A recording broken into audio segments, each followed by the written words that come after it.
And I'm going to be speaking in English, and I'll be pasting in text chat. Welcome back to Meta Entrepreneurship Spring 2025. 3 weeks ago, you were still ugly baby ducklings in this class. Today, you are beautiful new swans sailing on the ocean of meta entrepreneurship in a virtual world.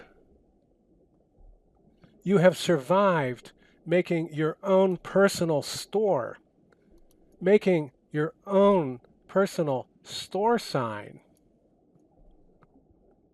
and making and selling your own personal, interesting digital products. You have survived making your own digital vendors to sell your digital products. You have survived meeting with fellow avatars from Second Life, live customers, and persuading them to buy your digital work. The faculty has held your little hands as you learn to crawl and walk in the world of digital marketing. You have learned many new things and made many new contacts. Today, you are all grown up. You have graduated into company teams to make your own digital company.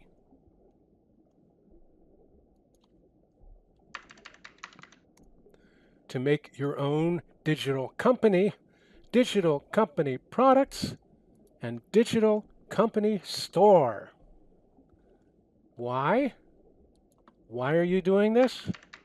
To help save the world in consumption, education, equality, and energy. Everybody say, yay! Say, yay!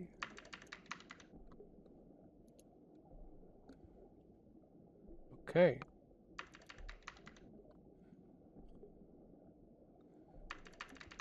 Now the music gets a little somber, just a little quiet music here. Grading reminders. This is a reminder, and you should remind your teammates who are not here yet how you are graded in this class. If you miss 3 or more classes, your grade will be subtracted 10% for poor team participation. Can't be on a team if you're not here. If you miss making an assigned product, your grade will be subtracted 10% for poor individual performance. Can't sell a product if you didn't make one. Okay, so that was the sad part. Now, the music gets happy again. But a reminder, all of the building tutorial videos from the first 6 weeks, are still online if you would like to watch them again for reminders. Now, today's lesson.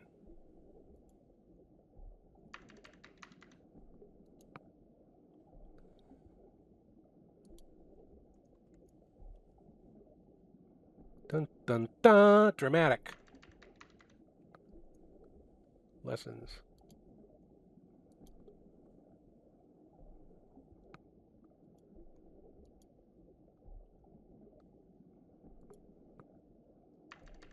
The customers are coming. The customers are coming. Next week, the customers are coming back to look at your new stores and your new products, your new stores, your company stores, next week. So today, before you leave class, be sure your team has started to set up your company store and your first company products for sale.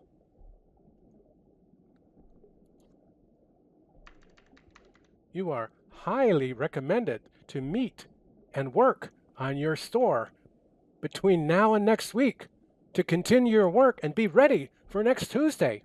Did I mention it? The customers are coming next Tuesday.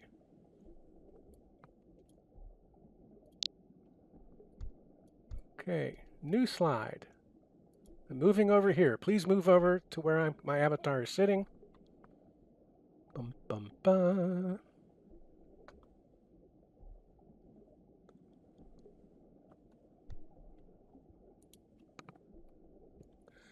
What are these company stores? Well,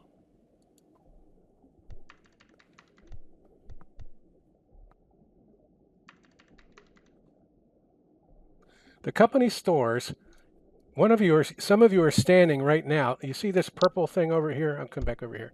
See this purple triangle? This is the purple store footprint.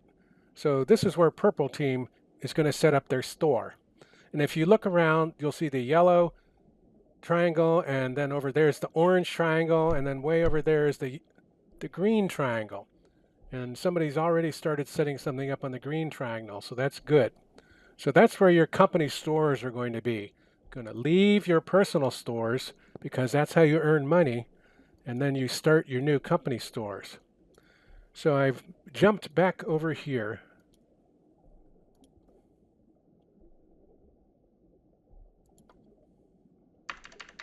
Here's how your work is going to be graded.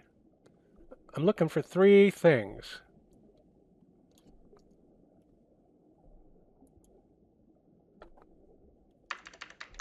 Do you have multiple company digital products to sell? Do you have products to sell? Yeah. More than one? Yeah, like at least 1 per student, and I'm looking for 2 or 3 per student. Do you have a company store to sell them in? Well, I just showed you where your store is going to go. And then, most importantly, are people buying them? Well, okay, but how are you going to be graded on all this? What are the grading points? So for the product, and I'll stand up. It's all over here, guys. It's all in the text, and it's where my avatar is sitting.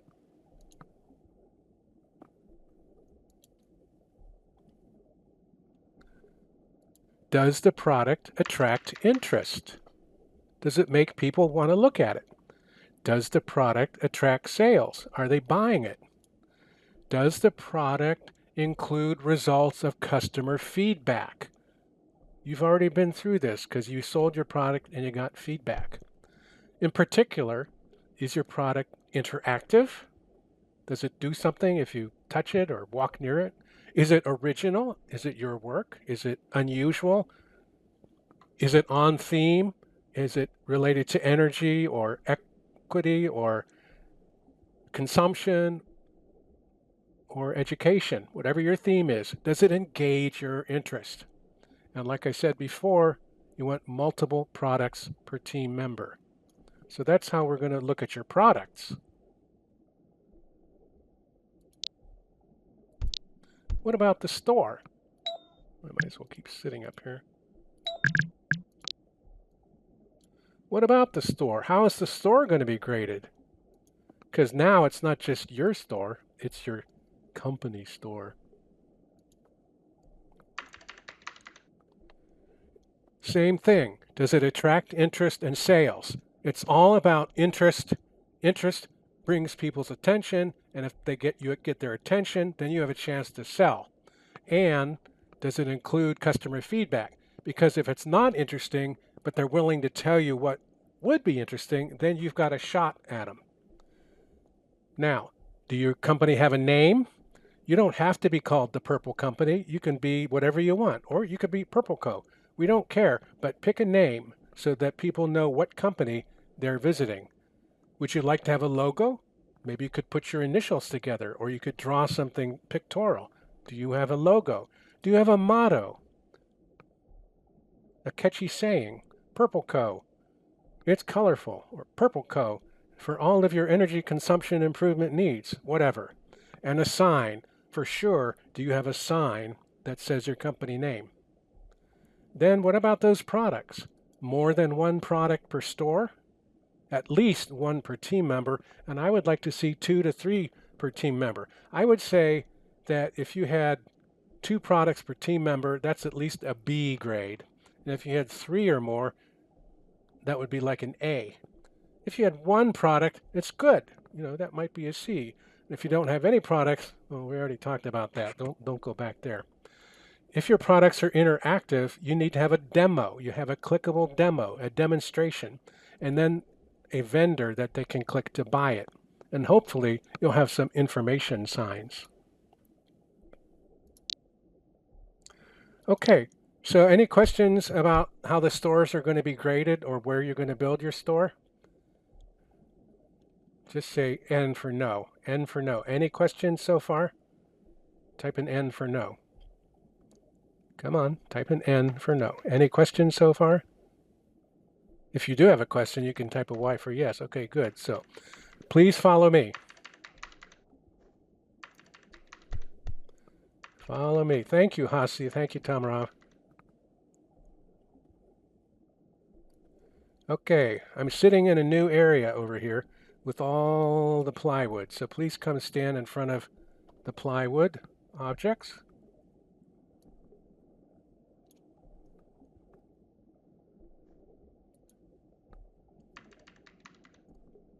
This is a demonstration of objects in 3 dimensions. In order to help you get ideas for more ways to make your new products, I'm going to demonstrate more ways to make those product objects for sale. The first thing that we're looking at where I'm sitting is shapes. All products are made with shapes.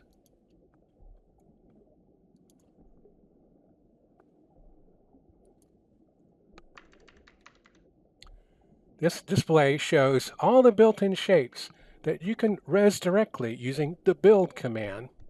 You can stretch them, you can modify them, and you can copy them to make objects. You learned some of this in the Interesting Object tutorial. You've already been here. You've already done this. For example,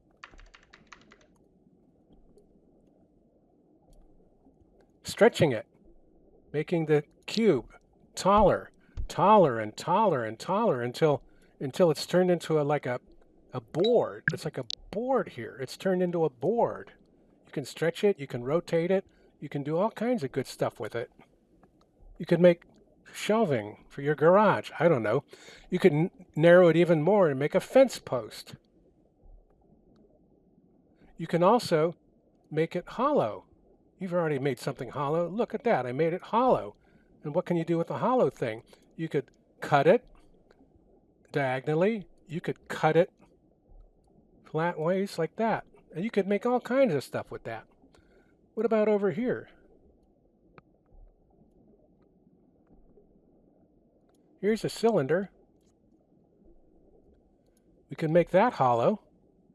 You didn't do that one yet. Or you could cut it. You could rotate it and put stuff together. Like over here, we've made a little arch. Here's a cylinder that got stretched, and it got stretched into a tall pole. And finally down here, it's kind of like a flagpole thing. Or you could even rotate it. So all of these things are straight plywood shapes that you can use to make different looking objects. And all you have to do is play around. I've seen some of you already doing that.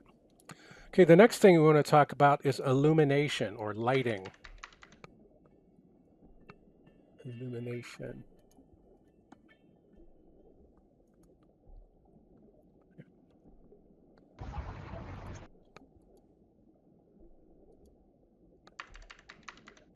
All right, so these are ways to make the lights go on or off.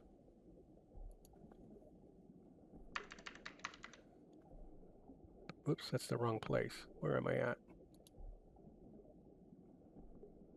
I pasted that wrong.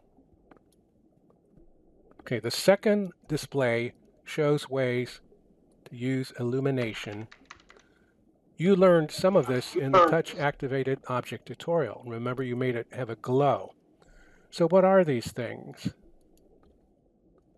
The first cube on the left is just a regular old cube that's been turned white. So there's nothing unusual about that. You've done that lots of times. But the second cube has had bright turned on. If you zoom in on the display here, I'm pointing to it, you'll see that it says texture full bright. Now on your menu, if you go up to the top left and if you click World, Environment, Midnight, everybody do that. Click World, Environment,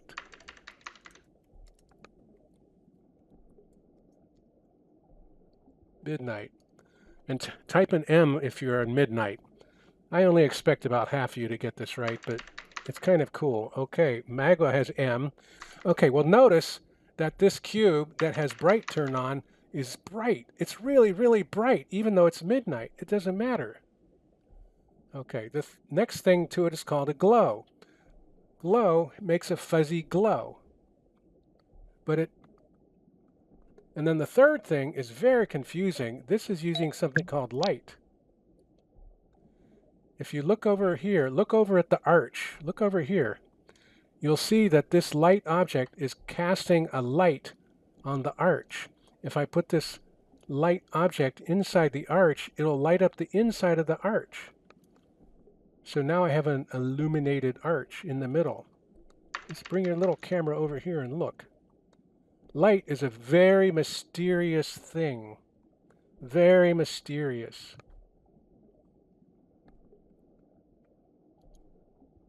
Okay, good. So far, so good. Well, now that we're here at the snowman, let's talk about the snowman. Making products by linking objects.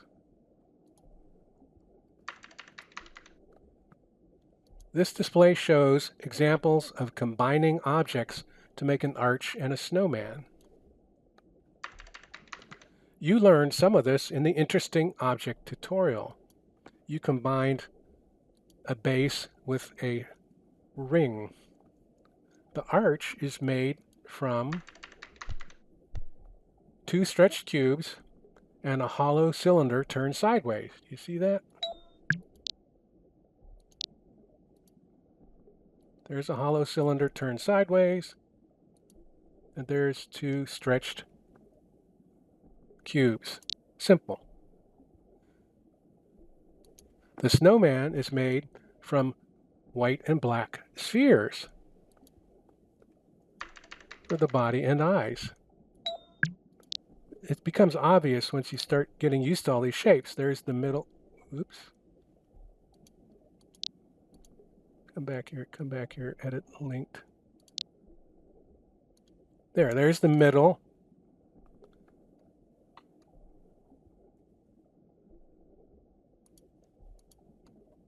If I can pick it. There's the head. Come on. That's just another white sphere. Then we got really clever and we took one of those cones and made it orange. And then we remember we stretched the cylinder and shrunk it into a pole? That's all that the arms are. And even the hat, it's just a bunch of cylinders put together. But you get the idea. If you get the idea, type a Y. Y for yes, I get the idea. If you get the idea that you can put things together to make an object, type a Y. Oh my God, thank you, dude, you. Okay, next. Object rotating scripts. By the way, if you want to, you can turn your lights back on. World, environment, midday. If you're tired of the dark. If you're falling asleep, and we don't want that.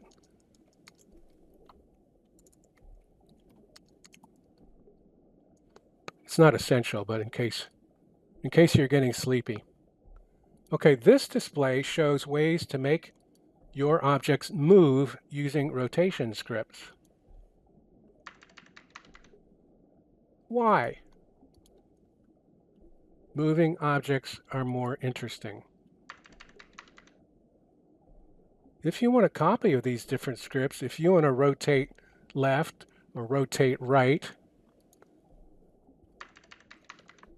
click the plywood vendor. You can do it right now. They're $1 a piece. Each of those rotating cubes has a script that will make it rotate. And then you can put whatever texture you want on it, or you can stretch it however you want. Okay, I see somebody's buying it. So in case it's not clear, because I know this is confusing, the cubes that are rotating and have a picture on them, that's my demonstration. You can't buy my demonstration. You can't. But these cubes down here, they have a $sign. And if you click them and click buy, it won't give you the cube, it'll give you the script that'll make things turn left and right. Not only that, in that script, it has a URL that takes you to Target Omega. What's Target Omega, you say? Well, that's the script. There's a little picture of it right here, Target Omega. Well, what else? What else can we do to make things interesting? Look at the next thing. These are called texture animation scripts.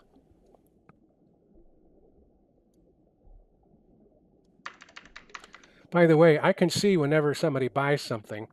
So you might have noticed that, guys, during the customer visits, you'll get a message like Ginger just bought a script from me for $1 and Marino bought a script from me. I don't see any of you buying scripts yet, but you know, lucky for you, the sale does not run out.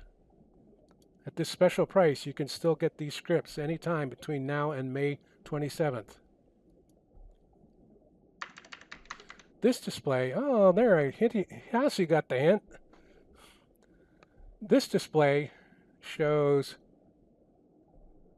ways to make the textures on your object slide sideways or rotate. For example, maybe you want one that rotates like this one. Now, I wanted to draw a spiral. That would make pretty good. So that one's called rotate left.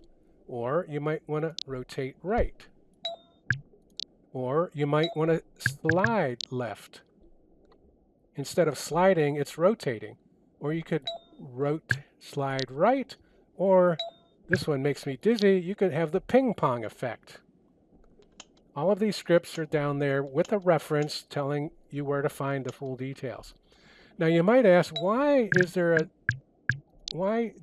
last cube just sitting there? Well, I'll tell you something. Let's say that you put one of these moving scripts on there and it made you dizzy and you wanted it to stop. There's no way to make it stop unless you put a stop script in there. So the last box gives you a script that'll stop. Stop! It says stop! Stop! I can't stand it. Also available for $1. Why are we doing this? Why do you want textures that move? Because moving objects are more interesting. Well, I can tell by the sales that some of you are ahead of me, which is good. I knew this was a smart class. These are more examples of touch activation. You learned some of this already in the touch activated project tutorial. If you illuminate things, if you rotate them, if you animate them, it makes them more interesting. Interactive objects, if you can touch it to make it start and stop, then you've got something interesting. Especially if it's related to energy or health or education or consumption. So again, the plain plywood are the vendors. If you click them for $1, you'll just get the script. And up above, you can see me stopping and starting the twirly barbershop pole. It's turning motion on, it's turning bright on, and it's turning glow on all at the same time. And the fan blade, you can start and stop it just by clicking it. Ooh, ah, I hear you saying. All right. Now, as a reminder, a little chord here, dun dun dun, sales and grade points for making objects interesting.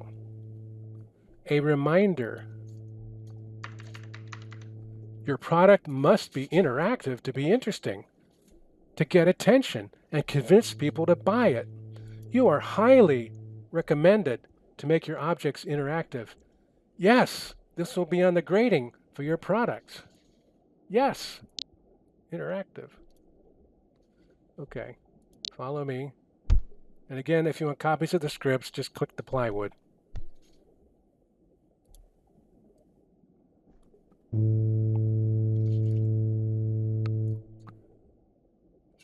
These are simply more examples.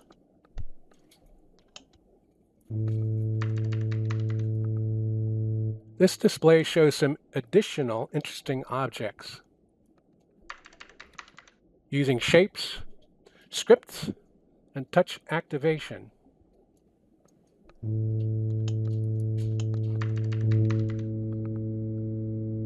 The world globe is rotating slowly.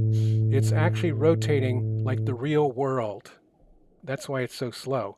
Also, if you click it, it turns the globe on and off. The lighthouse has a rotating glow light at the top that rotates, and some of you already found out if you touch it, it'll play a foghorn sound. So there's a script to play sounds. The flagpole uses something called the flex property to make a flag, and this flag doesn't just sit there, it's actually blowing in the Second Life wind. So not only is there Second Life sunlight, like midnight and midday, there's also wind, and up here it shows the setting. It's called flexible path, and you can make an object floppy, and you can make it respond to the wind, and you can make it be heavy gravity or light gravity or whatever you want. Well, that's amazing, Sidearm. Where do I learn more? You ask, and I say, I'm so glad you asked. Second Life is 22 years old. This year is the 22nd birthday of Second Life. Second Life is 22 years old. There are many, many tutorials and references available on the website and YouTube. You can find a script to do almost anything, like that one that we did that turned on and off. If you look for a script, use LSL in the search. LSL stands for Linden Scripting Language. That's the programming language. So now I'm going to ask, are there any questions? Oh, he says no. Okay, what about Hasi and Dugyu? Fidan, you're here. Oh my God. Hasi says no. All right, good. So now it's going to be time for the work session, and you're going,